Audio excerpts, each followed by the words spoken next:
I feel like Mike Jordan, give me the rock and I'm scoring. Hey, came from the bottom, that's foreign. I swear that I'm up for the sun in the morning. Oof, hey, I gotta flex. I need a What's good? I want to welcome you all to this episode of the Still Making Plays podcast. Still Making Plays podcast, we're brought to you by Alabama Edge Incorporated and X-Men Performance and Development. Our goal is to put young professionals in scoring position for life. And we have a mission of actually training, developing, and mentoring 1,000 brand new entrepreneurs, innovators, and leaders, specifically from disconnected communities in Alabama and across the nation. And so with that being said, I am so excited today because I get to bring a lifelong friend onto the show today. We literally grew up together in the same small community in Central Alabama. We were talking before we went on camera. We actually we did swimming lessons together when we were kids, probably kindergarten, first grade, second grade, whatever it was. Well, the way those swimming lessons went is she ended up becoming a lifeguard off of that opportunity. Yeah. And me, I typically don't have more water around me than I have in me, right? So, nonetheless, we've literally known each other our entire lives. We grew up together, went to school together. She's been a student athlete. She's been a coach. She's been a mentor. She actually is a huge mentor now. She's a athletic director at a local school in the Birmingham area. She is passionate about developing young people, and so many of the things that we talk about with Alabama Edge and with X-Men Performance and Development are things that she has embodied throughout her life and her career. I'll let her tell you more about her story, but I just want to introduce to you all, those who know us and those who don't know us, this is my good friend, Tatum Northington. Now, let me say this before I turn it over to her. If we happen to go down memory lane today, it happens. Exactly. Just bear with us, because we're friends. We've been friends forever. And those of you who know us, it'll be a good trip and a good look back for all of us. And those of you who don't know either one of us, I guarantee you're still going to get some nuggets that are going to be useful to your process and to your experience as you listen to hers. So with that being said, I want to introduce to some and reintroduce to others my good friend, Miss Tatum Northington. Hi. Thanks, Oscar, for having me on. I'm so excited to talk with you and to be on this podcast and help kind of get our word out to the world. Absolutely. So tell us, just start with your story. Tell us about who is Tatum Northington. How did you come to be who you are today, specifically in life and career? Okay. And just tell us what brings you to where you are at this moment. Okay. Well, obviously, Prattville, Alabama, native here. The only girl in my family, so always the only girl around all of you. Mm-hmm. I have been around sports my whole life. My older brother and you played baseball and football together, and our dads coached these sports, and kind of was just a tag along all of it because I never wanted to be a cheerleader. I always wanted to be the football player or the baseball player, and it just, in the 90s, that's not what little girls did. That's not what little girls did. Yeah. So, I kind of took the soccer and swim route. But yeah, just growing up, always being the only girl really in a lot of situations until I got into swimming, and where I made my best friends for life was in swimming. But yeah, so growing up in Alabama, basketball, soccer, and swim. That's what I did. That's what I did throughout high school, lettered in those sports.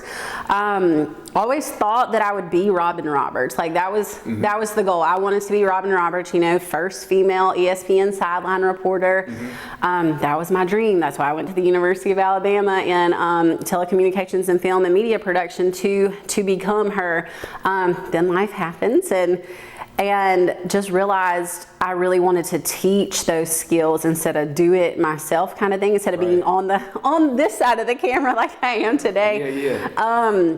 So yeah, I went to the University of Alabama, did the media production, also political science, and then moved back to Prattville and was like, I've literally been teaching lifeguards now for 5 years. I've been teaching summer school and the graduation exam for 5 years. Like, what am I doing? I've been doing this since I was 17 years old. Why am I not teaching?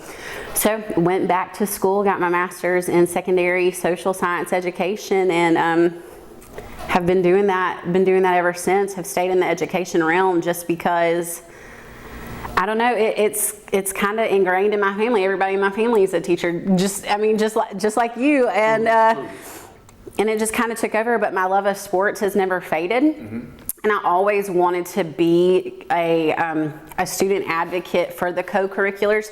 I don't like to say extracurriculars, because truly, without athletics and band and the arts, you don't have that educational background. So I call them co-curriculars because I think they're just as important. It takes all of that to be well-rounded. Yeah, I think they are just as important as your history, your English, and whatever. So I really advocate for that. And so this year I got to become an assistant athletic director, and I will soon start my administration degree and hopefully become a district-wide athletic director, and then kind of move into working with the Alabama High School Athletic Association. Our dream job is to work for the SEC and get to create and help with rules and regulations for student athletes. That's phenomenal. And now you said when you started, you said that you originally wanted to be a Robin Roberts. Yes. So, a first female to be a major sports anchor. Yes. At what point or what age, if you can remember, like when did that first touch you? Honestly, I cannot pinpoint when I was like, oh, I want to be Robin Roberts. I think it's just always been there. I've always been on the sideline watching William, watching Bryant. Sorry, those are my brothers. Watching them perform on the field. Even 7th through 10th grade, I was a manager for the Prattville High School football team. Right. And then 11th grade, I decided, I want to be in the student section. I want to be that. But even as an 11th and 12th grader, I ran the radio show that Coach Burnett does now. The pregame, I did that. So it was just kind of always, I guess, ingrained in me that I want to be around sports. I want to be a female around sports. I'm a female that knows football. I'm a female that knows baseball and those things, and I want to be around it. And like my best friends were wrestlers and golfers and everything. So I mean, football players and basketball players, and so it's always been there. It never was a nugget that I had to say, okay, I finally want to do this. It was kind of just always there. And even when I did pageants, they were like, who's your role model, or who do you want to be?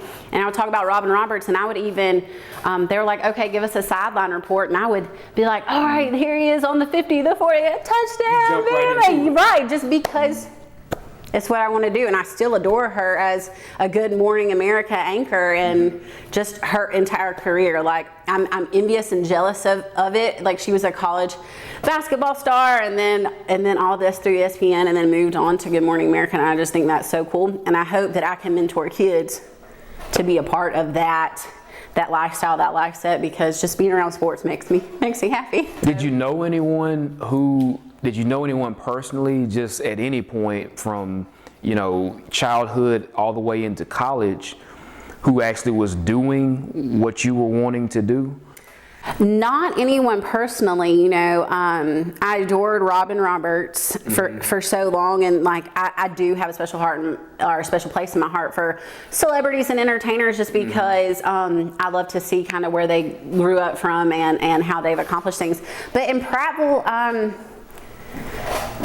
not really. There wasn't anybody, I guess, in our hometown that did it. So every time I told people that's what I wanted to do, there was kind of a look of surprise on their face. But then people like Dean Argo and Jim Byard always had my back. And if former mayor, former city council president, always had my back and always encouraged me. And then I just kind of did it and kind of continued on at the University of Alabama, and then knowing people that we went to high school with, like Bobby Greenwood, Roman Harper and stuff, keeping in touch with them has helped network and that kind of thing. But honestly, I think my biggest contact, who has been super helpful and advice giving, is Jennifer Clark.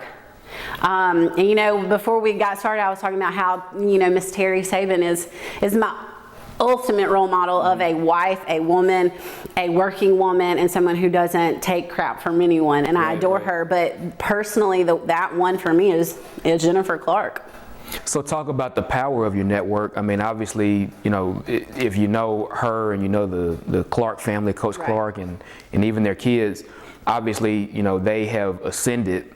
I mean, they've gotten to the coaching now. Yeah, absolutely. They've gone to almost the top of the food chain when it comes to sports and specifically the college football ranks. Right.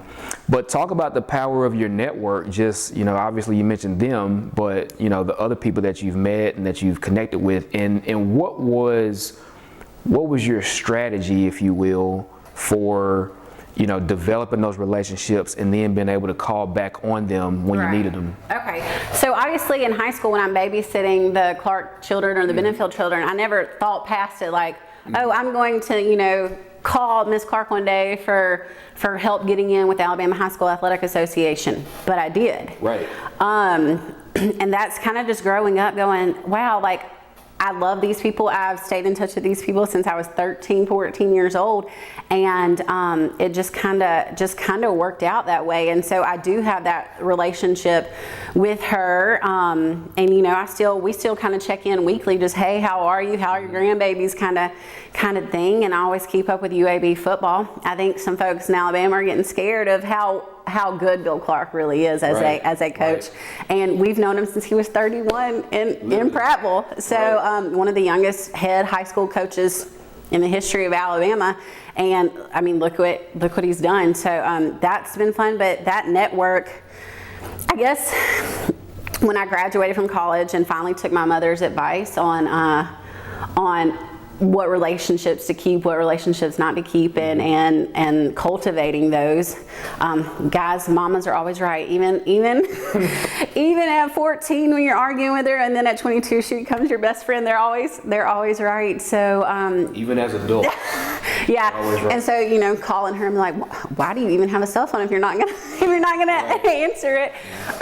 But yeah, so my mom is the reason I have all these relationships and building these networks, just because of how I watched her relationships with students and colleagues. So that's how I built my network, and I've just kept in touch with people that I genuinely care about. And then being the president of the Autauga County Bama Fans, I've gotten to meet people in higher I guess, positions within the University of Alabama.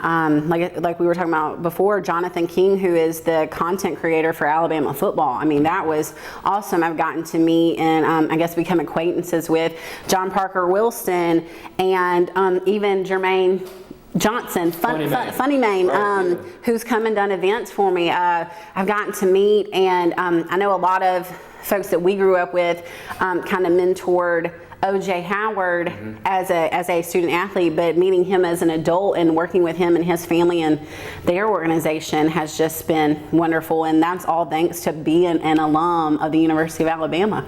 That's where my network came from. Now, you said one thing that was interesting that I caught about your mom. Yeah. She also taught you not just how to network, but she taught you how to cut off folks who weren't going to be good for you. Correct. You should always listen to that advice. So give us some of the detail on how you go about that. And let me preface what you say by realizing that just because you determine that somebody is not, you know, a great contact, you know, for your career or for a particular area of your life, that's not necessarily saying that they're a bad person. Correct. Or that, you know, they're a negative influence. It's just saying that, you know, you're arranging the people and the relationships that you have, you know, based on what is ultimately best for you. But don't let me jump in front of you. Okay. Just tell me, like, how did your mom explain it, and how have you gone about? I don't know if it was ever like a conversation that we had, just truly about, okay, this is how you build relationships. It was truly watching her and watching friendships come and go.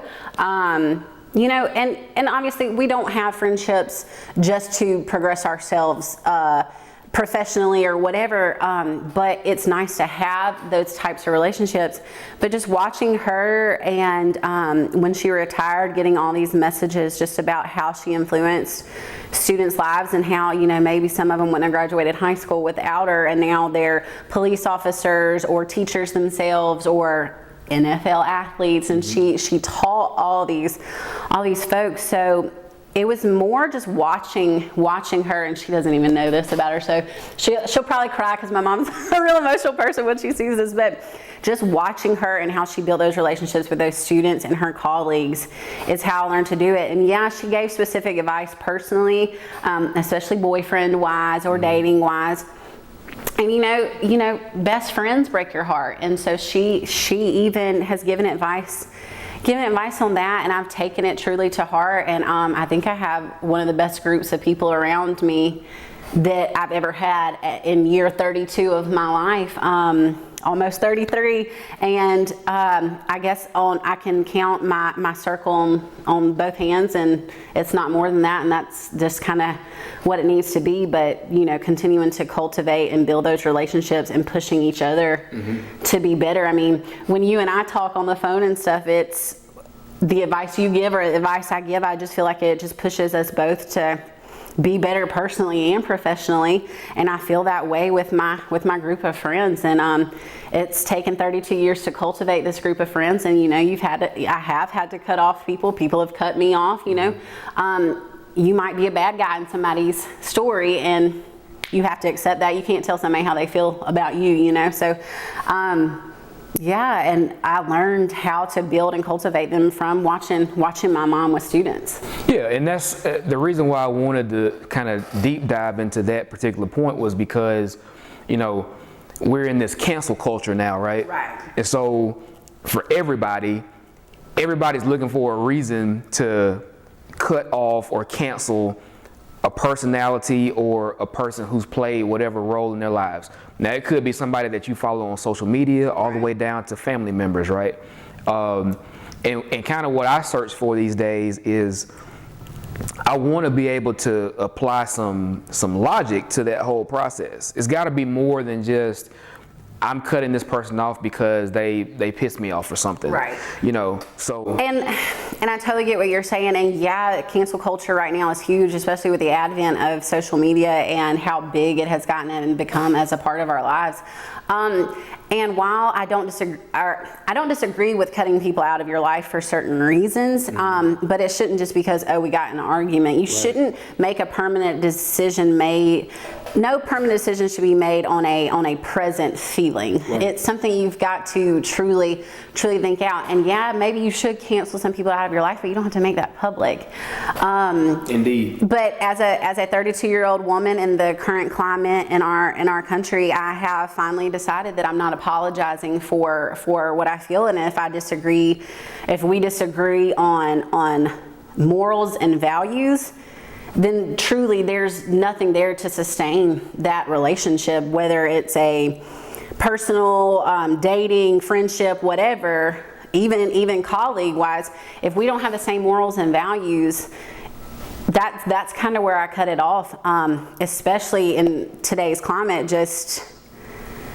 It's kind of, you just have to right there. And as a woman in my 30s, I finally made that decision. I'm not apologizing for it. If we don't share those things, there is no space for you in my life. I cannot, my mental health, I cannot accept that negativity just as a human being. So Right. And to that point, you have a second side to you. Yeah. You're not just a communications person. You also are a politically outspoken person in some ways. Very much so. I've had to tailor it back, especially on Facebook, in the professional world and in the state of Alabama. And I hate to say it like that, but my views on how you treat human beings may not be the status quo in our state. But I think that's what makes me a great teacher. I think that's what makes me a great coach, because I do reach those kiddos who maybe don't have the kind of lifestyles that you and I had had growing up. And yes, I am very political, I'm an advocate for women. I'm an advocate for LGBTQ youth. And I'm an ally for them and for specific minority groups. But my biggest focus is on young women, self-esteem, learning to love yourself before anybody else. So on that political spectrum, I voice it on my social media. I try not to do it as much on Facebook, just as a professional, especially somebody who wants to become an administrator one day. But it is a part of who I am. And like I said, as a woman in their 30s, I finally realized that I'm not going to apologize for how I feel and how I treat people. And if our morals and values don't line up, it was nice to meet you. I appreciate you, but we're gonna go our separate ways. You actually grabbed it by the horns, the Miss America affiliate and its version here in Alabama, and specifically in the Central Alabama region. Right. You do Miss Tri-County. Yes. So tell us about that. How'd you get started in it? Like, what was the passion behind it? I know you talk about women's rights, but. Okay, yeah. One of my former students at Prattville High School, Braden Lazenby, wonderful girl. I truly have adored being her teacher, watching her grow, and then becoming a friend of hers. She is the reason I got interested in being a part of the Miss Alabama organization. And I did create the Miss Tri-County pageant, and the Miss Tri-County Scholarship Organization, and it represents Autauga, Elmore, and Montgomery counties at the Miss Alabama scholarship pageant in the summer, and then if my girl were to win, then she would continue on to Miss America. But I created it because, especially in Central Alabama, there's such a need for positive female role models in that area, and I think it's so important to offer women opportunities to speak up and to speak out and to represent themselves on a grand scale, and that's kind of what Miss Tri-County has been to me. I do hate to say that once June 2021 comes around, Miss Tri-County will be disbanded, just because I have, with personal reasons, I have left Prattville and have moved to Tuscaloosa and then am about to start my administration degree. So it will be disbanded, but I have this wonderful young woman who is Miss Tri-County this year. She, Sammy Rizzuto. She's from New Jersey, but went to Auburn University and now has a job in Birmingham and is now attending UAB for her master's. And she's absolutely wonderful. She's an advocate for child and sex trafficking. She is a STEM advocate for women, for having that science, technology, and math, engineering all together. And so it's been really wonderful to meet my 3 winners that I've had, and then to have her, with COVID, Miss Alabama and Miss America were canceled. So I'm getting to have Sammy for 2 years, and she's been a wonderful advocate for Central Alabama and has done so much for our communities and getting the word out about the sex trafficking highway in Alabama.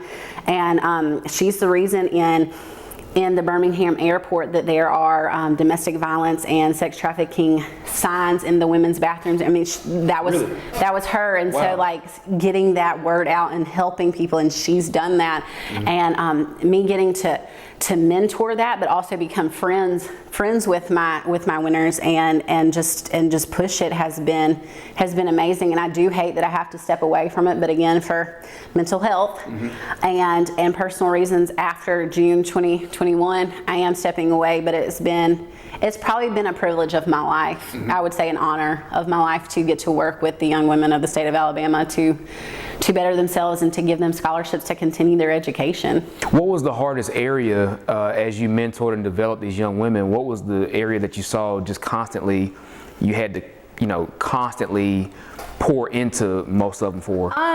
Well, the women that already participate in these things have the experience of public speaking and kind of thing. And I think my biggest asset to them would have been just helping them be able to express themselves fully, to put their opinions on paper and out there, and to be able to express it and go out into the world and do it. And I think that's been my biggest blessing, my biggest pleasure, is to help them have a voice. And you know, from just knowing me personally, I think it's so important for women to have a voice in society, and it's so important for them to push the boundaries and to keep pushing that ceiling higher and higher to make it where we all are equal in the workforce, in the political spectrum, in school and everything. And so I think helping them be able to express themselves fully it has been the hardest, but also the biggest blessing. And how many years did you do it? Once this ends, it will have been 4 years, and I will have had three Miss Tri-Counties and then 2 outstanding teen candidates. And both my outstanding teens made top 20, earned my first outstanding teen earned a full ride to the University of Alabama. She chose Vanderbilt, so she's in Nashville right now. But honestly, I was a full ride to Vanderbilt, won scholarships and everything. And then my second, my winner, Desiree Stone, or my first was Sarah Beth Huntley, and second is Desiree Stone, and she is a senior now in high school and is killing it. She ended up being top 5 in outstanding teen and just represented our area so well. And then my misses, I had Caitlin McTeer, who as Miss Tri-County made the top 12 at Miss Alabama, which is huge. Then I had Mary Beth Moore, who didn't make top 12 but was a non-finalist talent winner and won numerous scholarships for her active work with the arts and education. And then Sammy, we'll see what happens. But yeah, it's like I said, it's been one of the pleasures of my life working with these young women, and eventually I hope to continue and do it again. But yeah, it's just they amaze me, and I've become a better person just from being a part of the Miss Alabama organization. Awesome. So let's talk about the Autauga County Bama fans. Okay. Now, if I'm not mistaken, and you correct me if I'm wrong, okay, but I know that it obviously is a scholarship organization. Yes. It raises money for local students from home yes. to be able to attend the university. Yes. And I think one of your inspirations was your grandparents, yes. Is that right? Yes. So absolutely. tell us about how it started and what it does. Okay, Autauga County Bama fans, that's our nickname. We're the official Autauga County chapter of the University of Alabama's National Alumni Association, so Autauga County Bama fans for short. But yes, I'm the president, and this is going on my 3rd year of being the president of the organization. Definitely the whole point of Autauga County Bama fans is to provide scholarships, like you said, to local students who want to attend the University of Alabama. My grandparents were active members for years and years and years. Dr. Magnus and Mary Jane Northington. My mom was even a past president of the chapter, and when I moved back to Prattville, I kind of got pulled in as one of the young alumni and youngest president they've ever had, and kind of life happens pushing that. But over my tenure as president, I've endowed 3 scholarships with the help of the group itself and the University of Alabama. But the biggest one was the Dr. and Mrs. Magnus G. Northington scholarship that we got to give. This past year was our 2nd time giving it, and the Alumni Association, because of my grandparents, I just feel like it's so important to give back. I was the 13th person in my family to attend and graduate from the University of Alabama. So you got a legacy. Yeah, I do. And to create that scholarship in my grandparents' name, my father's parents, was huge. And just seeing how it has brought my family even closer together is pretty great. And one day there will be one named for my mom and dad. So. Indeed. So it's good, but being the president of that organization, we truly have events to raise money to give scholarships. That is the only reason we have money. We may have like $1,000 in the bank to host an event, but truly every dime we raise as profit goes into the scholarships that we give. And we have 6, Yeah, we have 6 named scholarships that are now a part of the Autauga County group, and we give them out every spring. And this year we got to actually give 8 scholarships because 2 of our scholarships had so much money in them, we were able to split it and give it to two separate students each. And it's been wonderful to help those kiddos who maybe, you know, the ones that don't have the full rides to Alabama but still want to attend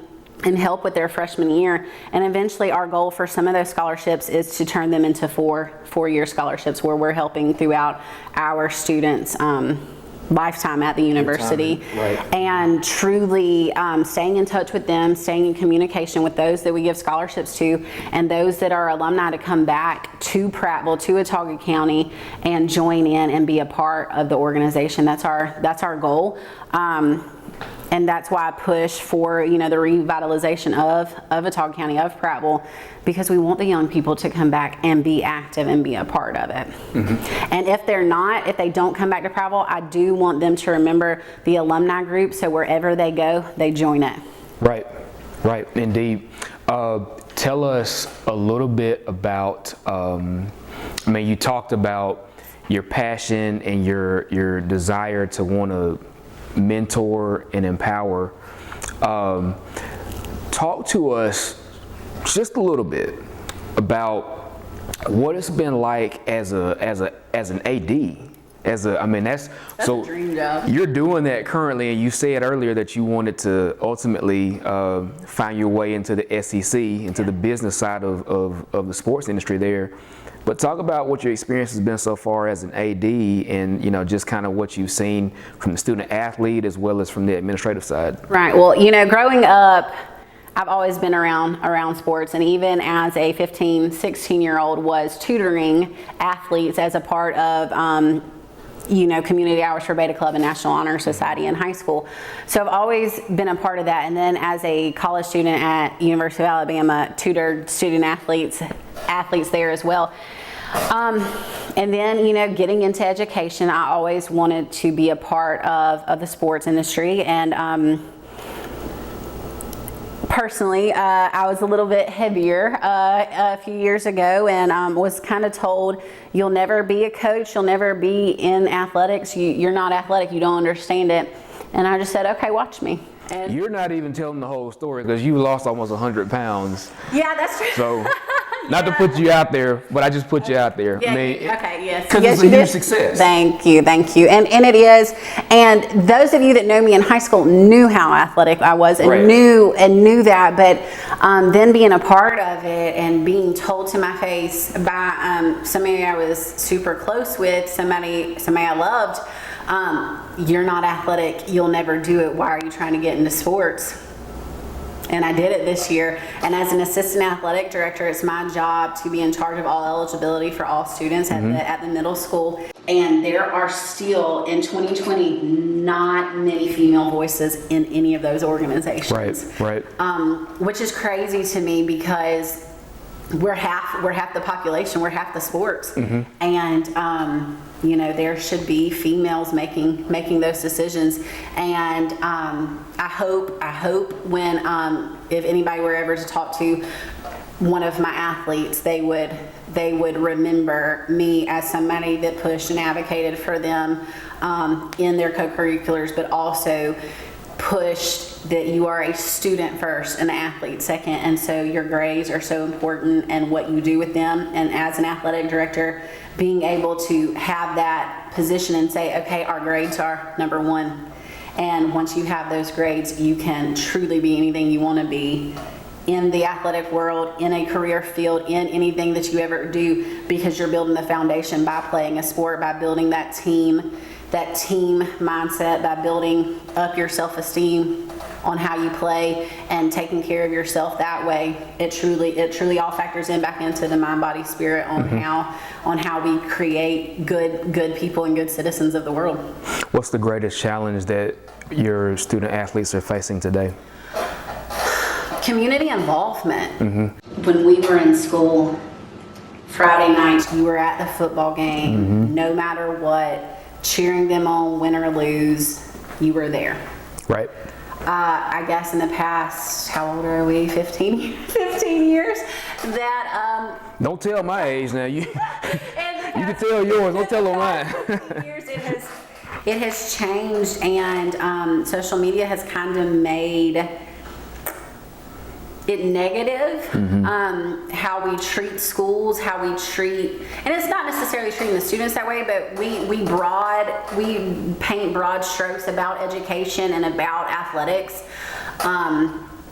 as a community. And if one thing goes wrong, we don't offer help. We offer criticism and not solutions. And so if I could change anything, if I had to say the biggest issue across the state, across the country when it comes to education and co-curriculars is our community involvement. And we've got to get people involved back in the schools who don't necessarily have children in the system.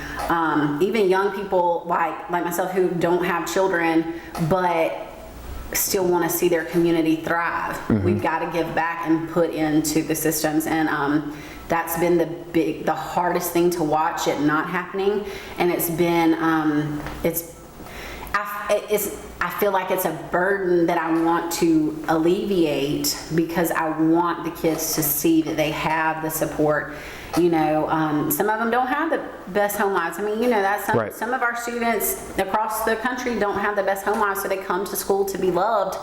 And I hope that one day that community support comes back for all students, whether it's the debate team, the band, or the football program. And I want to cultivate that as somebody who is about to get into administration and who eventually wants to work, like you said, with the SEC. I want to build that community effort and support. Good deal. Last question.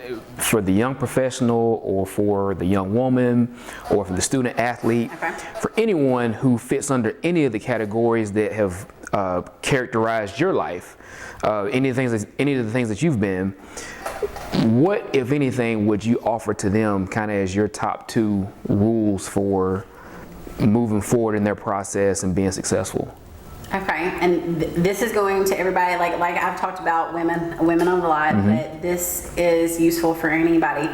Stand your ground, but take advice.